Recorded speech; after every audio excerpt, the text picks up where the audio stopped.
টাকা পয়সা অর্থ সম্পদ আর পদ পদবি থাকলেই আজকাল আমরা মনে করি যে আল্লাহ তাআলা আমাকে আপনাকে না জানি কতটা মুহাব্বত করেন আর ভালোবাসেন।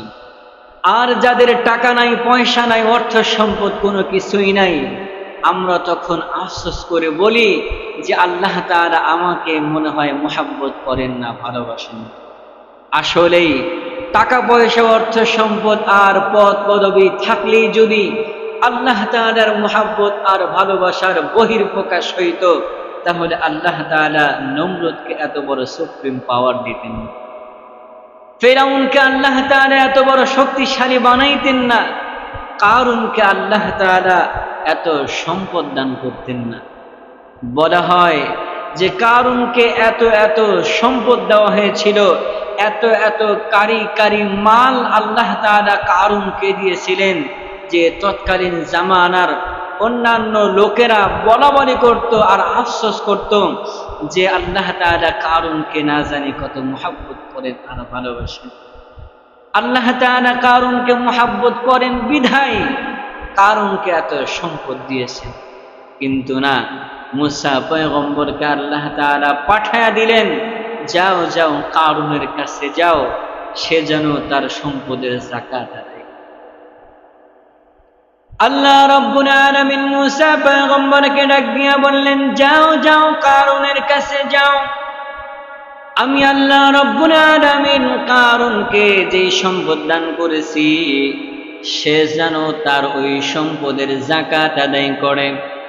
মুসা পয়গম্বর কারুনের কাছে চলে গেলেন, ডাক দিয়া বললেন, আল্লাহ তাআলা আপনাকে সম্পদ দিয়েছেন, সুতরাং এটা আল্লাহ তাআলার নিয়ামত।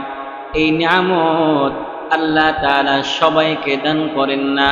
আল্লাহ তাআলা আপনাকে অনেক সম্পদের মালিক বানাইছেন, সুতরাং আপনি এই সমস্ত সম্পদের যাকাত আদায় করেন। কি করেন? আল্লাহ তাআলা আপনাকে এতগুলো সম্পদ দান করেছেন, এই সম্পদের মধ্যে গরিবের হক রয়েছে, এতিমের হক রয়েছে, ফকির মিসকিনের হক রয়েছে, সুতরাং আপনি এই সমস্ত সম্পদের যাকাত আদায় করেন। কারুন ডাক দিয়া বলে, না না, আল্লাহ তাআলা আমাকে এতগুলো সম্পদ দান করেন নাই, এই সম্পদ আল্লাহ তাআলা আমাকে দেন নাই, বরং এই সমস্ত সম্পদগুলো আমি নিজে নিজেই অর্জন করেছি। কারুন অহংকার করেছি, আল্লাহ তাআলা তাকে যে সম্পদ নামক নিয়ামত দিয়েছে এই সমস্ত নিয়ামতের সে শুকরিয়া আদায় করে নাই। একে তো যাকাত আদায় করে নাই, আবার দ্বিতীয়ত আল্লাহ তাআলা তাকে যে সম্পদ নামক নিয়ামত দান করেছেন এই সম্পদ, এই নিয়ামতের সে অস্বীকৃতি জানাইল। আল্লাহ তাআলা অসন্তুষ্ট হয়ে গেলেন। আল্লাহ রাব্বুল আলামিন সঙ্গে সঙ্গে কারুনকে তার সম্পদ সহ ডাবায়া দিলেন। আল্লাহ তাআলা কারুনকে তার সম্পদ সহ ডাবায়া দিলেন। ইতিহাস বলে কিয়ামত পর্যন্ত কারুন এবং তার সম্পদ ডাবতে থাকে।